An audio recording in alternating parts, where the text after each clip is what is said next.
Hello and welcome to another Let's Play.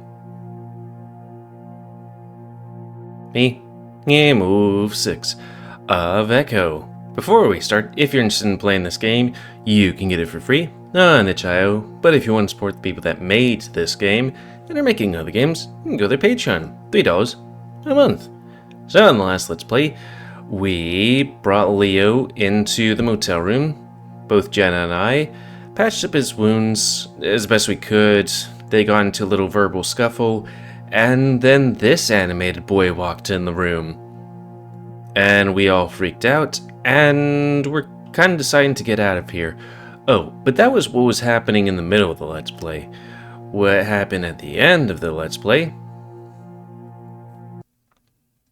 Carl! I found Carl! Somebody found Carl. Don't know who. So anyways, let's reset our face. Maybe it's the bad guy, because we don't know their voice. Anyways, it makes Jen and I jump, both of us freezing in place. Who's there? Leo asked sleepily. It's me, Micah. I was right. And hey, he's not dead. That's good. More knocking. This time a little harder. Micah? Leo blinks, suddenly seeming more awake. He clutches the end of the bed, pushes himself up to his feet. Okay, Leo, don't hit him or do anything, okay? The wolf is a little wobbly, his tail swaying behind him as he tries to keep his balance. Yeah, it's me. Open the door. There's something off about his voice. I don't think it's him. Leo steps over toward the window and draws the curtain before I can tell him to stop. The familiar outline of the bat's massive ears poke over the bottom of the sill. He's crouched down, like he's afraid to be seen. Jenna steps up beside me, watching on from a distance. Micah lifts his head a little, and I notice he has this strange expression on his face, like he's not fully awake. There's also something attached to the scruff of his neck. Oh, whatever was caught. The bat's face is snout squarely against the window, blurred squirting from his nose and coating both the pane and the surface. Fuck. Oh god, Leo, get back. Micah slumps aside, falling out of sight as the figure who is making the voices reveals himself. Brian. Fuck. So wait, is he dead? Or just unconscious? I would maybe assume dead. I don't think this guy would just let people live. The bear rams open the door. Bits of splintered wood and from the frame showering the carpet. Leo, get back! Leo turns to face him just as something metal strikes across his face. I don't hear the impact, but Leo crumples just the same. He points the thing at me now, and I realize quickly it's a gun. He smiles at me for a second, approaching me next. I try to back up, but there's nowhere to run. He grabs me by the shirt, and I feel my body swing around. Don't you fucking...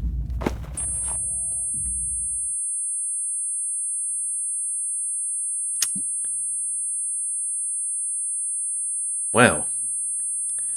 A coyote launches onto my shoulder, yanking me back. Something hard smacks in my skull, and I feel my mind rattle. I lurch away, essentially butt-bumping the coyote as my ears ring from the prior blow.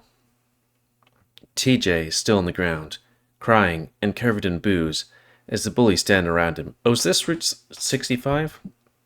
My movements go sluggish, and it's like I've become a zombie, shambling towards the door as my vision blurs. Is this what being knocked out feels like? I clench my fist and keep up my pace, trying to blink the blurriness away. Eventually, I reach the entrance. Carl. Leo. As I reach out reach the outside, my knees lock and I drop to the concrete. The impact rattles my bones as I catch myself with my wrists, just barely managing to avoid falling directly on my muzzle. I take a deep breath. I'm still conscious. At least half conscious. I continue crawling, trying to ignore throbbing pain. Carl! Shouting now. My voice sounds foreign to me. Shrill, childlike, pathetic, and increasingly hoarse. Leo! Leon! Help! My voice shouldn't be this croaky. I've barely talked today. I'm in the middle of the road now. Where's Carl? I should get out of here before a car comes. I pull myself along the asphalt, feeling my skin scrape beneath my fur. I want to stand, but I'll probably just fall again. So, I keep crawling, rolling into what seems like some sort of detention basin. I stare up at the sky, fighting the sudden fatigue and grit my teeth through the pain. At first, I think it's blood that's got into my eyes, but upon rubbing them, I realize that isn't the case. The sky is different, like someone slapped one of those colored gel matte filters over it. What the hell? I rub my eyes again, attempting to focus. I can't stay here. TJ's in deep shit. Those idiots, those assholes. Second in sharp breath through my teeth, I rise to stand, praying my knees don't lock up again. Find Carl. Find Leo. I stumble out of the detention basin, feeling packed soil beneath my feet. A dirt road. Looking behind me, I realize I must have crawled farther than I thought. Parsons looks over a mile away? That can't be right. I see a van ahead. It looks rusted and old, but there's a light on inside.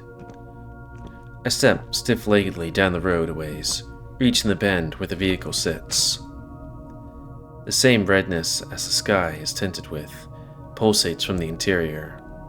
I try to speak, but no words come from my throat. It's like a dream. I want to do the rational thing and announce myself, but I can't. I move closer, peering into the dusty black window. Inside the window is another window, and with that window, a little red dot in the corner, flashing on and off. In the mirror within the window, there is a writhing, flashes of fur contorted and undulating in constant, restless motion. Something is trying to hold in place. I hear a clap and a cry. The clapping continues louder now, rhythmic, its singular applause. "This is what you want," says the voice that cried. I stare, slowly finding the will to speak. No, I need to help my friends. Do you know where they are? The voice shifts some, more urgent. We heard gunfire coming from town. It's real bad. Gunfire? I didn't hear anything. Please, help me find my friends. We can't find them all now. We need to go. They're lost. No, they're not. I'll keep looking. I'll keep looking myself. You're just going in circles. I feel tears well within my eyes, a lump in my throat, containing a choked sob. Please. The van's back door opens. I'm standing too close, and it pushes me onto my back. The red light's gone now, replaced by darkness, shifting shadows within. I see them now. Tarantulas. Their 8 legs fuzzied with white and rust-colored stripes. They're on me with haste, 2 of them, one on each of my arms. They bite so hard, so quickly, I can't yell. They pull and tug at me. Another pair at my legs.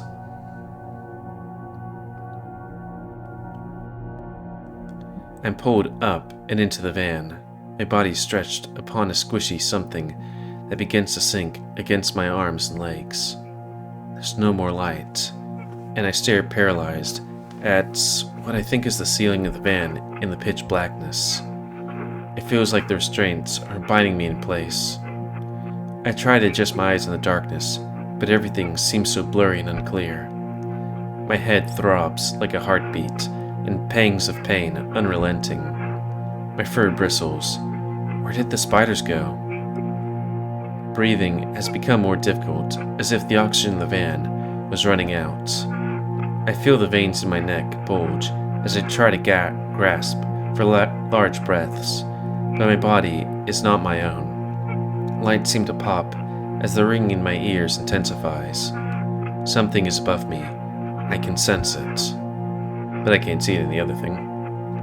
There's a garbled muttering coming forth from it, as if spoken from a poorly tuned AM radio. It sounds like me. You knocked him out. I swear, I barely touched a man. Fucking pants on. Dude? Just go. Leo. Go. Before he wakes up. I'll see you. Party? It goes quiet. Then, after a few more seconds, Chase. Chase. Chase. The voice changes. This time, the voice is throbbing within my head. Have you ever killed anyone? I'm not sure what I'm supposed to be looking at there. And we're back at Brian's place. Motherfucker. Chase. I hear my name once again and lean forward only to find my head pounding and something metal around my neck. Chase. Again, my name is spoken. The voice's coarse rasp. It sounds somewhat familiar. I blink several times, trying to get the blurriness to leave my eyes. They feel puffy, like I've been crying a lot. Sure enough, as I touch my cheeks, I can feel wet stains. I must have wept while I was out. Finally, my vision clears enough that I get a read of my surroundings. It's some kind of trailer, with trash, and stained clothing scattered about everywhere. Most of its beer bottles and old TV dinner packages, with a few stacks of vintage science magazines and newspapers along the back wall. Dishes and junk are piled high along the length of the counter, and it smells like cigarette smoke. Brian must have brought me here. Maybe this is his place? As the reality of the situation sinks in, I quickly try to stand up, but the sudden tugging on my throat pulls me back down. I clutch at it and realize it's some kind of metal collar that is keeping me pinned to the wood paneled wall. Chase? This time, I turn and crane my head back to identify the source. Carl. My heart leaps, but stops cold once I notice the position he's in. I wonder why he's here. The ram is on some kind of table, with bindings around his neck, wrist, and felt locks. Oh, so kind of like the one Chase was in on the previous route. Sorry, dude. This sucks. The ram cranes his neck in what looks like a painful fashion to look at me. His eyes are puffy and bloodshot, far beyond his usual pink-hued, drug-induced haze. He's been crying. A lot. Carl! I exclaim, my voice a half-whisper, half-shout. What's going on? Are you really Chase? His voice is weak, cracking with each enunciation. I can see the veins in the ram's neck bulge through his thin fur when he tries to speak. What? Of course it's really me. Did Brian nab you too? Shakily, the ram nods his head, his horns making clacking noises against the wood table. It's all fucking nightmare, dude. I can't tell what's real anymore. Everything's fuzzy. He squeezes his fists, then wrenches his wrists back, trying to worm his way out of the bindings. He keeps coming back and tightening the wrap around my neck, until, I only get a bit of air. After a few minutes, I start to see lights popping, and everything goes all dark and grainy, over and over again. It's at that point I notice something hanging above him on the ceiling, a mirror, ornately framed with golden-colored trim, and pinned up against the rusty metal stakes. So starkly fancy and out of place, considering the rest of the trashy interior. Jesus. I strain against the collar around my neck, trying to get a better look at my own bindings. It's hard to see, but this collar looks like it's bolted to the wooden padded walls on both sides of my neck. Haphazardly, too, as it jingles whenever I shift too hard. At the same time, the edges of the collar are not exactly smooth. I feel like if I yank too quickly, the metal would cut into my own neck. Are the cops coming? I just want to go home, man. I share the sentiment, though right now, I'm just trying to get my bearings. The edge of my forehead, where Brian hit me, throbs with pain every couple seconds. There's no air conditioning in here, either, and I can't help but feel like I'm sitting in a hot car that smells like a dumpster. There's a pungent aroma of body odor mixed with something kind of like rotting fruit. Every breath I take just brings more of that scent into me until I can practically taste it on my tongue. I don't know. I finally respond. Carl's heart visibly sinks, his eyes darting around the room before finally settling on something into my right. Leo? I blink and delicately try to turn my head to peer beside me. Crumpled on the floor and bound with similar type of bondage to my own is Leo, still unconscious. His lip is split, and a little bit of blood has pooled onto the gray carpet. Fortunately, he's still breathing, the big chest of his rising and falling in slow rhythm. It looks like he took that strike earlier mainly on his muzzle. Hopefully, that means his head itself didn't take too much of the brunt, which undoubtedly would worsen the hell out of his concussion. Leo, wake up. I hear him grunt softly, like I just disturbed him from a pleasant nap. His eyes already seem to be half open, so either he's truly sleeping right now, or whether he's truly sleeping right now isn't clear. Stretching out, I can just barely manage to nudge him with the tip of my tail. Leo, come on. Another soft groan. He looks beat up. Carl rasps. Yeah, Brian beat him pretty bad. Twice. Oh. Orange-tinted sunlight seeps through from between the slats of the closed blinds across the room. It must still be daytime out, but just barely.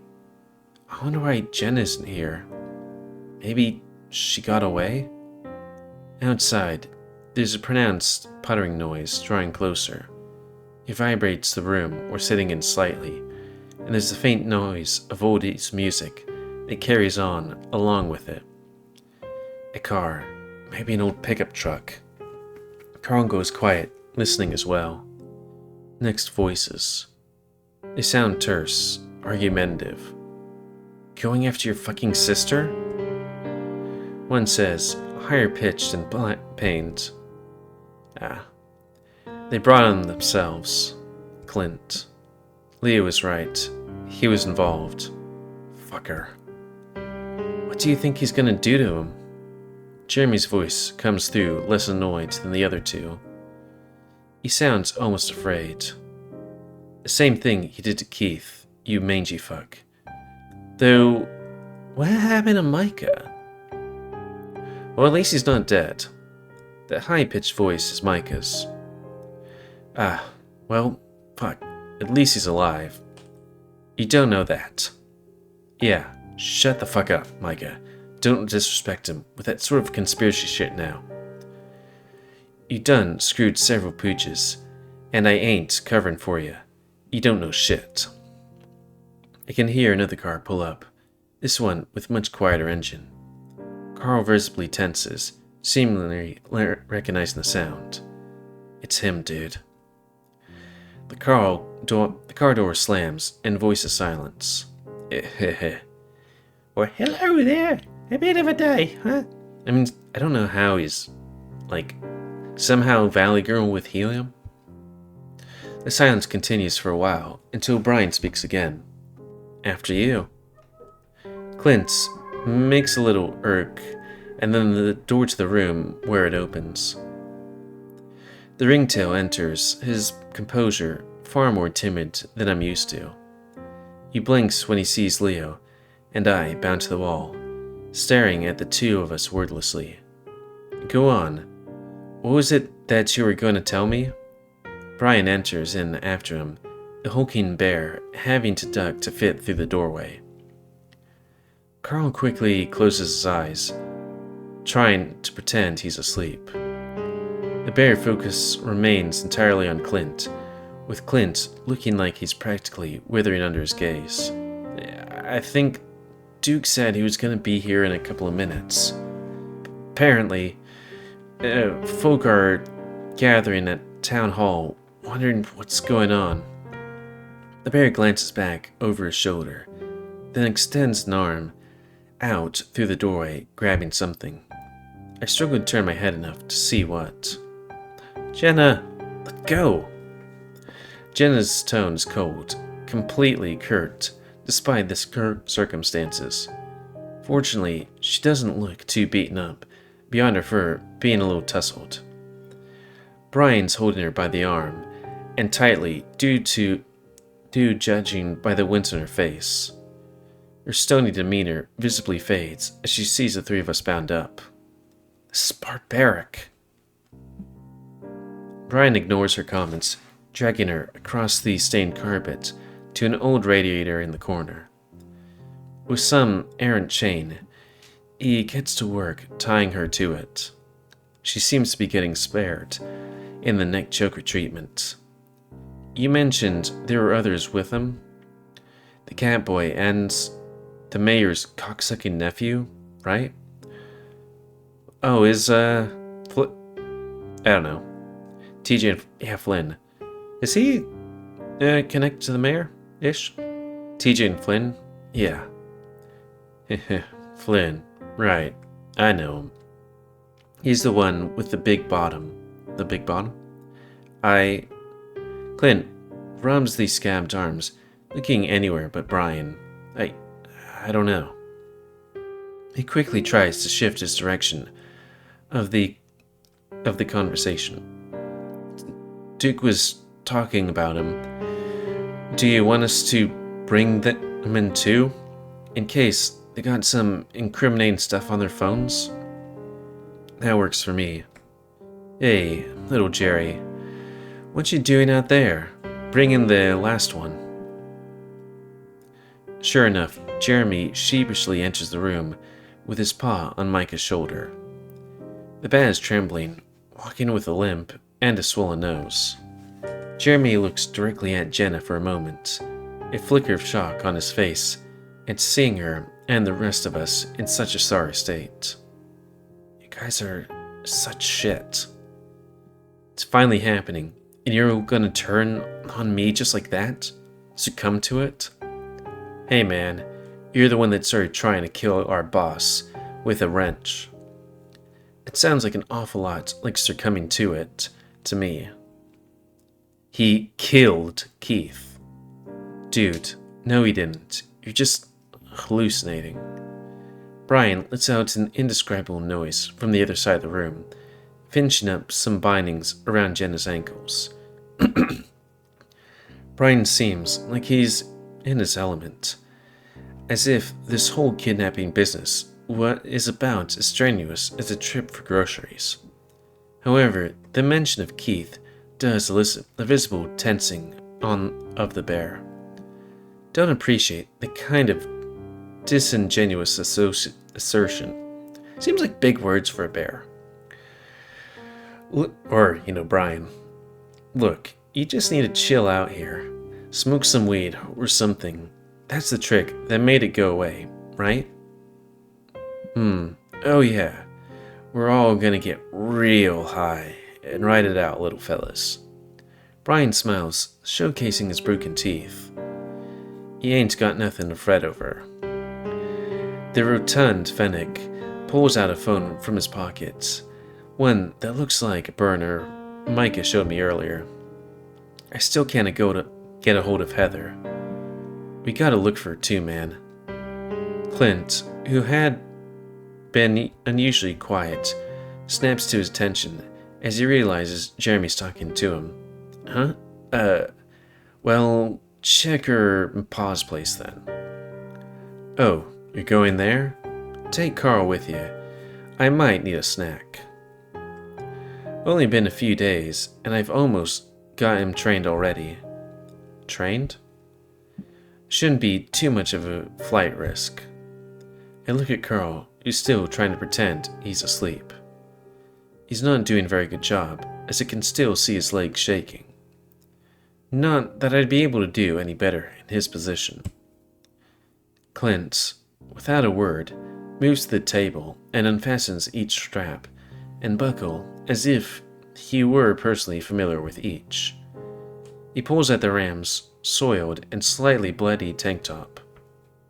Come on, he mutters. Carl complies, his felt locks nearly buckling beneath him as his hooves touch the ground for the first time in a long while. He doesn't dare look at the rest of us, keeping his gaze down. Good boy.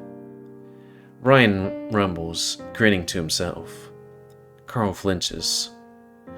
Clint pulls something that shimmers in the faint light out of his back of his pants, and it takes me a minute to realize it's a gun. He presses the metal of the barrel against the ram's spine, his lengthy finger hovering over the trigger. As I see the ringtail step around and push open the door, I notice that Carl's not the only one shaken now. Clint's own hand shivers fiercely.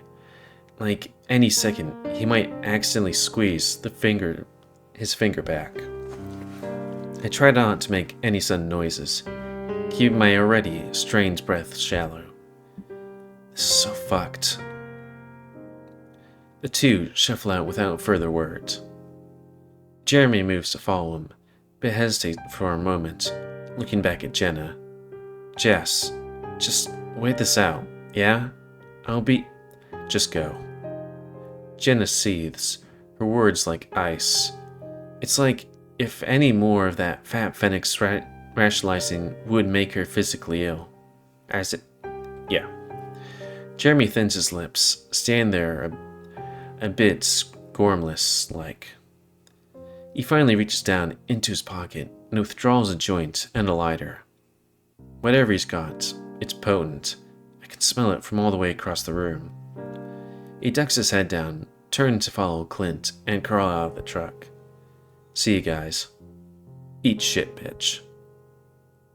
Jeremy makes a concerted effort not to react to the bat's sputtered jab and disappears out of the doorway. Brian makes his way over to the door and gently closes behind him. Slowly, he turns his head back towards us. So I'm a bit of a time crunch and people just left, so I think that could be a good time to call it. Oop, back a bit. Woof. And I'm like, finding Carl? That sounds good. I mean, we found Carl. In a way, but not the best way. Ooh. So, that's going to be the end of this Let's Play. So, please comment. Guys, comment, 70 like, dislike, tip 6 otherwise. If you like my YouTube and like see it grow. Then please like, subscribe, and check out the videos to help it grow. Please remember to spay your animals to help control the pit population. And if you're interested in playing this game, I don't know why, with the situation right here, it's available for free on itch.io. But if you want to support the people that made this game and are making other games, Patreon, $3 a month. Anyways, until next time, let's play me, GamerWolfSix, of Echo, back. So thanks and see ya.